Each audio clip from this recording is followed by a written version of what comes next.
बस खंजर को हल्का सा घुमाया और नाव की पेंदी में एक बड़ा सा छेद कर दिया। नाव डूब न जाए इसलिए जल्दी से उसे अपने पैर से बंद कर दिया। तभी अचानक दुश्मन की फौज ने हमला बोल दिया। मैंने एक मशीन गन पकड़ी और अंधाधुंध गोलियां चलाई। देखते ही देखते मेरे पैरों के नीचे गोलियों का ढेर लग गया, जिसने एक छोटा सा पहाड़ बना दिया। ऐसा लगा जैसे मैं जिंदा ही दफन हो जाऊंगा। दुश्मन भी बड़े मददगार थे, सब लाइन में लगकर मेरे हाथों से मरने को तैयार थे। लेकिन उसी वक्त ईरान की गोलियां खत्म हो गई। दुश्मन कमांडर ने एक शैतानी सी मुस्कान दी। मैंने एक बैंड ग्रेनेड निकाला और सीधा उसके मुंह में दे मारा। मैं भी आसमान में उड़ गया, लेकिन मेरे अंदर जीपीएस सिस्टम फिट था, इसलिए मैं सीधा जमीन पर अपने साथियों के पास उल्टे मुंह जा गिरा। बड़ी मुश्किल के बाद मेरे साथियों ने मुझे बाहर निकाला। जब उस औरत ने देखा कि मैं जख्मी हूँ तो उसने फौरन अपने कपड़े का एक टुकड़ा फाड़कर पट्टी बांधी। ये देखकर पास वाले एक साथी ने तुरंत कह दिया कि वो भी जख्मी है। औरत ने और कपड़े फाड़े और वो भी बड़े सुकून से पट्टी बांधने लगा। ये देख एक और साथी ने जल्दी से अपनी उंगली काट ली ताकि खून निकलने लगे और औरत कपड़े फाड़ती रहे। जल्दी ही हम दुश्मन के अड्डे तक पहुंच गए और मैंने उन पर घात लगाने के लिए लोहे के गेट से घुसने का फैसला किया। मैंने एक खंजर निकाला और पूरे 10 घंटे तक उसे काटता रहा और आखिरकार अगले ही पल तार वाली बाड़ में एक छेद करने में कामयाब रहा।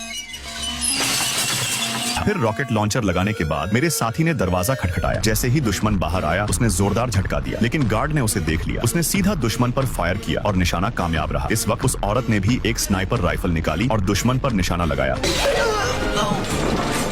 लेकिन सबसे दमदार तो मैं ही था। उसने जोर से निशाना लगाया और तीर चलाया, लेकिन दुश्मन चकमा दे गया। उसने लगातार 10 से ज्यादा तीर चलाए पर एक भी निशाने पर नहीं लगा। उसके तरकश में तीर खत्म हो गए और दुश्मन ने मुझे ढूंढ लिया। उसके दोबारा लॉर्ड करने के मौके का फायदा उठाते हुए मैंने जमीन से एक मुर्गा उठाया। मुर्गे को तीर की तरह इस्तेमाल किया, धनुष को पूरा खींचा, दुश्मन पर निशाना लगाया